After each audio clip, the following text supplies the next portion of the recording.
तो दोस्तों मैंने वायरिंग कर दी है। यहाँ पर जो एक वायर आपको दिख रहा है ये है फेज वायर। फेज वायर मैंने स्विच के अंदर डाला है और दूसरा इधर कॉमन स्विच के अंदर मैंने डाला हुआ है और इसका एक वायर बाहर निकाल दिया। यहाँ पर ये न्यूट्रल वायर है, न्यूट्रल वायर सॉकेट के अंदर डाला है और दूसरा डाला होल्डर के अंदर और दूसरा वायर मैंने बाहर निकाल दिया है। यहाँ पर ये दोनों मेन सप्लाई के वायर हो गए। अब यहाँ पर ये स्विच है और ये जो होल्डर है हमारे यहाँ स्विच से होल्डर का कनेक्शन करने के लिए यहाँ पर मैंने एक कनेक्शन दिया हुआ है और स्विच और सॉकेट का कनेक्शन करने के लिए भी यहाँ पर मैंने वायर जोड़ा है। और रेगुलेटर है, अब रेगुलेटर के लिए भी मैंने एक वायर है, ये हमारा रेगुलेटर का स्विच है तो रेगुलेटर का एक वायर इसके अंदर डाला है और दूसरा ये जो वायर है ये हमारा सीधा ही जो सीलिंग फैन लगेगा उसके साथ कनेक्ट हो जाएगा। अब सीलिंग फैन के दो वायर होंगे तो एक इसके साथ आपको ज्वाइंट करना है और दूसरा यहाँ पर जो न्यूट्रल वायर है इसके साथ ज्वाइंट करना है। अभी आपको मैं बता देता हूँ।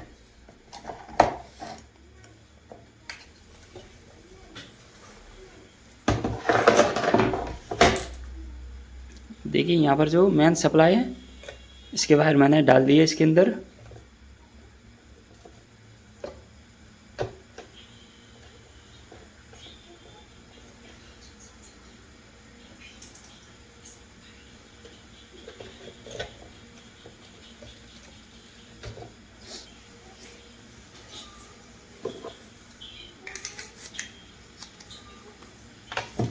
अब जो रेगुलेटर है इसका स्विच चालू कर देता हूँ। अब देखिए जो सीलिंग फैन होता है वो मेरे पास नहीं है लेकिन यहाँ पर बल्ब है वो आपको जोड़ के बता देता हूँ। अब यहाँ पर जो रेगुलेटर है उसका स्विच ये है तो एक वायर मैंने यहाँ पर डाल दिया। अब जो सीलिंग फैन होता है उसके दो वायर होते हैं तो एक आपको यहाँ पर वायर जोड़ना है जो सीलिंग फैन का होता है, एक यहाँ पर जोड़ना है और दूसरा आपको न्यूट्रल के साथ ज्वाइंट करना है। तो देखिए हमारा जो बल्ब है वो जल रहा है और ये जो रेगुलेटर हम कम ज़्यादा करेंगे तो हमारा सीलिंग फैन है वो भी कम ज़्यादा होगा। अब दूसरे भी आपको चेक करके बता देता हूँ।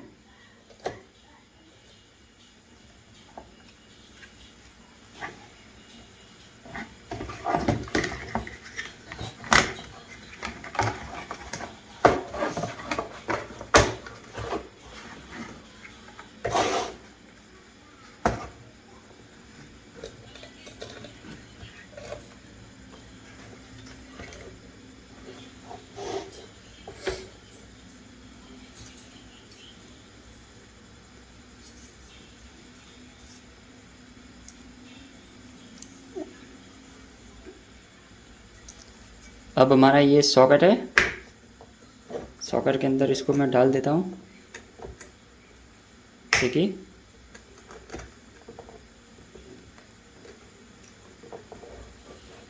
ये चालू हो चुका है, इस तरह से ये वर्क करेगा। अब जो हमारा होल्डर है इसके अंदर भी डाल गए, देखिए इसको भी हम ऑन ऑफ यहाँ से कर सकते हैं। तो ये हमारा वायरिंग है, बिल्कुल आसान है। तो इस तरह से आप वायरिंग करेंगे तो आपका वायरिंग है वो कंप्लीट हो जाएगा।